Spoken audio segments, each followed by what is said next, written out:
మిత్రులందరికీ నమస్తే.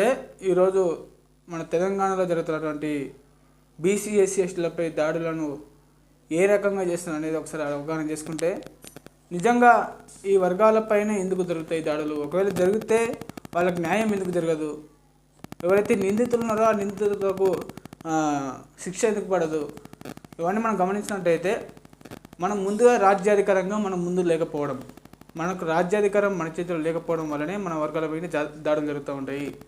ఈ మాట నేను చెప్పలేదు, మన బహుజన్ సమాజ్ పార్టీ పెట్టినటువంటి మాన్యవర్ కాన్శ్రామ్ గారు ఈ మాట చెప్పడం జరిగింది. ఎవరైతే అధికారంలో ఉంటారో ఆ వర్గాలపై దాడులు జరగవు, ఎవరైతే పాలితులు ఉంటారో ఆ పాలితులపైన దాడులు జరుగుతాయి. కాబట్టి మీరందరూ రాజ్యాధికారం మీదకి వెళ్ళే ఆలోచన ఉండాలని చెప్పేసి మాన్యవర్ కాన్శ్రామ్ గారు చెప్తారు. కాబట్టి ఈరోజు ముఖ్యంగా తెలంగాణలో అదేవిధంగా ఉమ్మడి ఆంధ్రప్రదేశ్లో రాజకీయంగా ఈ యొక్క మెజారిటీ ప్రజలు ఉన్నటువంటి బీసీ ఎస్సీ ఎస్టీలకు రాజకీయంగా ఎంత లాభం చేకూర్చిందని ఒకసారి ఆలోచించినట్టయితే తెలంగాణ ఉమ్మడి ఆంధ్రప్రదేశ్ నుంచి మొదటి ముఖ్యమంత్రి నుంచి నేటి ముఖ్యమంత్రి వరకు ఏ వర్గాల వాళ్ళు ఉన్నారో నీకు క్లుప్తంగా చెప్పే ప్రయత్నం చేస్తాను. మొదటగా మనకు హైదరాబాద్ రాష్ట్రం ఉండేది. ఆ హైదరాబాద్ రాష్ట్రానికి మొదటి ముఖ్యమంత్రి ఎవరంటే బూరుగుల రామకృష్ణారావు. ఆయన తర్వాత ఆంధ్రప్రదేశ్కు నీలం సంజీవారెడ్డి. ఏ వర్గం? రెడ్డి సామాజిక వర్గం చెందిన.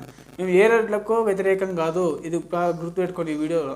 మేము ఏ రెడ్లకు వ్యతిరేకం కాదు, మా వర్గాలకు ఎవరైతే లాభం చేకూర్చాలని వాళ్ళు ఎవరైతే ఆ యొక్క ఆలోచన మీద ఎవరైతే ఉంటారో ఆ రెడ్లకు మేము ఖచ్చితంగా అభినందిస్తాం. కానీ మేమే పెత్తనం చేస్తాం, మేమే అధికారంతో అన్ని రంగాల్లో మేము ఉంటామనే ఆలోచన ఉన్న రెడ్లు ఉంటారు చూడు, వాళ్ళకు మాత్రమే వ్యతిరేకము. ఇది గుర్తుంచుకోండి.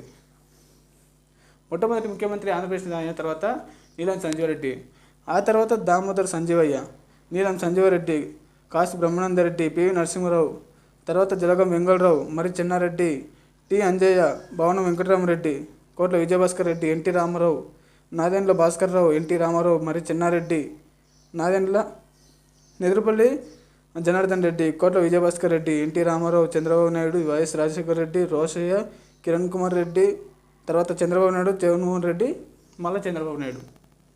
సో ఇదంతా ఆంధ్రప్రదేశ్ ఉన్నప్పటి నుంచి మొదటి ముఖ్యమంత్రి నుంచి నేటి వరకు. తర్వాత తెలంగాణ వస్తే బీసీ ఎస్సీ ఎస్టీలకు లాభం చేకూరుతుందని గుడ్డిగా నమ్మి అమరులైనటువంటి ఈ యొక్క తెలంగాణ అమరులైనటువంటి బీసీ ఎస్సీ ఎస్టీలు తెలంగాణ వచ్చిన తర్వాత కుట్రపూరితంగా అగ్రవర్ణ చేతుల్లోకి వెళ్ళిపోయింది తెలంగాణ రాజ్యం మొత్తం. ఎవరు గెలిచిండ్రు? మొట్టమొదటిగా కల్వకుంట్ల చంద్రశేఖరరావు గారు. ఏ వర్గానికి చెందినైనా? వేలమ్మ సామాజిక వర్గానికి చెందినైనా. వాళ్ళు తక్కువ జనాభా ఉన్నారు, మిగతా మరి రెడ్లు అడిగారు, అవును భయ్ మీరంతా తక్కువ ఉన్నారు, మేము మరి మా రాజ్యాధికారం ఎట్లా అని చెప్తే, అవరే భయ్ మేము ఉన్నది కొంతమంది, మిగతా ఎమ్మెల్యే ఎంపీ సీట్లు ఎవరికి? మీకే కదా అని చెప్పేసి ఈ లెక్కలు కుదుర్చుకొని రాత్రికి రాత్రే ఈ లెక్కలు చేసుకొని ఎమ్మెల్యే ఎంపీ సీట్లని రెడ్లకి ఇచ్చి ముఖ్యమంత్రి సీట్ ఆయన వేసుకున్నాడు. సో ఇది కుట్రపూర్వకంగా జరిగింది. సో మరి 10 సంవత్సరాలు మోసం చేసిందని చెప్పేసి మరి బీసీ ఎస్టీ ఎస్టీలు మళ్ళీ వాళ్ళ కనీసం వీళ్ళు మేము రాజ్యాధికారం వస్తా అనుకున్నాం, కానీ మళ్ళీ రెడ్లకే ఇచ్చిరి. ఎవరికి? రేవంత్ రెడ్డికి. అంటే మొదటి బూరుగుల రామకృష్ణారావు నుంచి మొన్న రేవంత్ రెడ్డి వరకు ఎవరు ఏ వర్గం చెందిన ఒక బీసీ అయినా ఉన్నాడా? సో అందుకనే మనం రాజ్యాధికారంలో మనం లేము కాబట్టే మన మీద దాడులు జరుగుతాయి. ఒకవేళ మన వర్గాలకు చెందినటువంటి ఎమ్మెల్యేలు ఎవరు ఎంపీలు ఉన్నా వాళ్ళు మన వర్గాల వైపు మాట్లాడరు. ఒకవేళ మన దాడులు జరిగినా కూడా అది అనుకోకుండా జరిగింది అని చెప్తాను. మన ఎర్లపల్లి శంకర్ మాట్లాడింది కదా, బీసీనే కదా, అది నరకంలో చాకలను ఒక పాప మీద జరిగిన విషయం మీద, అదే వాడు అవలగాడు, వాడు వాళ్ళ తండ్రి వాళ్ళు రెడ్లు చేయలేదు దాడి అని చెప్పేసి చెప్తున్నాడు. అంటే వీళ్ళంతా దొరల చేతి కింద ఉంటారు కాబట్టి వాళ్ళు చెప్పిన ఆట ప్రకారమే ఆడతారు. మనము మెజారిటీ ఫర్ ద పీపుల్ అయినటువంటి మనము మెజారిటీ ఎంపీ ఎమ్మెల్యే సీట్లు మనం ఉంటే, అంటే అసెంబ్లీ చట్టసభలో మనం ఉంటే మన మీద దాడులు జరగవు. అదేవిధంగా మనకు ఆర్థికంగా సామాజికంగా అన్ని రంగాల్లో మనం ముందుకోగలుగుతాము. కాబట్టి దీన్ని గుర్తుపెట్టుకోవాలి. తర్వాత ఈరోజు మనము రాజకీయంగా మనం ముందుకోవాలంటే మన మహనీయుల చరిత్ర చదువుకోవాలి. మన అంబేద్కర్ కానీ, అదేవిధంగా భారత రాజ్యాంగం చదవాలి.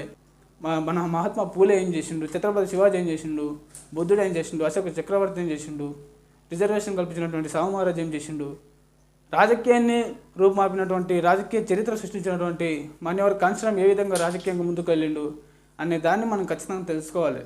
ఇది తెలుసుకున్నప్పుడే మనకు రాజకీయ జ్ఞానం వస్తుంది. రాజకీయాలు ఎట్లా చేయాలో రూపాయి రేంజ్ని రాజకీయాలు చేయొచ్చు. దీన్ని గుర్తుపెట్టుకోవాలి. మందబలం ఉన్నా మనము రాజకీయం ఎట్లా చేయాలనేది ఓటు చైతన్యంతో మనము ముందుకోవచ్చు. వాళ్ళ దగ్గర డబ్బు ఉండొచ్చు, కానీ మన దగ్గర ఓటు ఉన్నది. డబ్బు కంటే విలువైనటువంటి, కత్తి కంటే పదునైనటువంటి ఓటు విలువ ఉంది మన దగ్గర. డాక్టర్ బాబాసాహెబ్ అంబేద్కర్ అదే చెప్పిండు. ఓటు అనే ఖడ్గంతో మీరు రాజకీయ తాళంతో మీరు ఇంట్లోకి వెళ్ళి మీరు హాయి బతకండి అని చెప్తున్నారు. అంటే చట్టసభలోకి వెళ్ళి మీ వర్గాలకు న్యాయం చేసి, మీ వర్గాలకు ఎక్కడ అన్యాయం జరిగినా, ఏ రంగంలో అన్యాయం జరిగినా ఆ రంగంలోకి మీ వాళ్ళని చొరబరిచి వాళ్ళకి న్యాయం చేయాలని చెప్పేసి చెప్పిండు.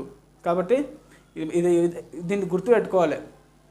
రాజకీయంగా మనం ఎదిగితేనే మన పిల్లలకు ఉద్యోగాలు వస్తాయి, మన బతుకులు బాగుపడతాయి, మన వాడలు బాగుపడతాయి, మన జీవితాలు బాగుపడతాయి. కాబట్టి దీన్ని దృష్టిలో పెట్టుకోవాలి. అగ్రవర్ణాలు రాజకీయాలు చేస్తున్నారు కాబట్టి అన్ని డిపార్ట్మెంట్లు వాళ్ళ చేతుల్లో ఉంటాయి. దీన్ని గుర్తుపెట్టుకోవాలి. పేదోడు పోలీస్ స్టేషన్కి వెళ్ళినా, పేదోడు ఎంఆర్ఓ ఆఫీస్ కాడికి వెళ్ళినా, పేదోడు కలెక్టర్ ఆఫీస్ కాడికి వెళ్ళినా వాళ్ళ పనులు జరగవు. 4 రూపాయలు పెడితేనే పనులు జరుగుతున్నాయి. దీనికి కారణం ఎవరు? వీళ్ళు డబ్బులు ఇస్తే కానీ పని కానీ ప్రయత్నం చేశారు. ఎవరు? ఈ అగ్రవర్ణ రాజకీయ నాయకులు. కాబట్టి మనం రాజకీయంగా ఎదిగితేనే మనకు న్యాయం జరుగుతుంది. దీన్ని దృష్టిలో పెట్టుకోవాలి. మళ్ళీ ఒకసారి చెప్తున్నా, మాన్యవర్ కాన్స్టిట్యూషన్ చేసినటువంటి చరిత్ర మనం చదవాలి. రాజకీయాలు ఎట్లా చేయాలో ఆయన చదివితే 100% మనం సక్సెస్ అవుతాం. కాబట్టి వీలైనంత వరకు బీసీలారా మనం ఎక్కువ మంది ఉన్నాము. దయచేసి ఎస్సీ ఎస్టీలకు రిజర్వ్ స్థానాలు ఉన్నాయి. మాన్యవర్ కాన్స్టిట్యూషన్ గారు ఇప్పుడు పార్టీలను ఒక పక్క పెడితే బహుజన్ సమాజ్ పార్టీ పెట్టింది బీసీల కోసము.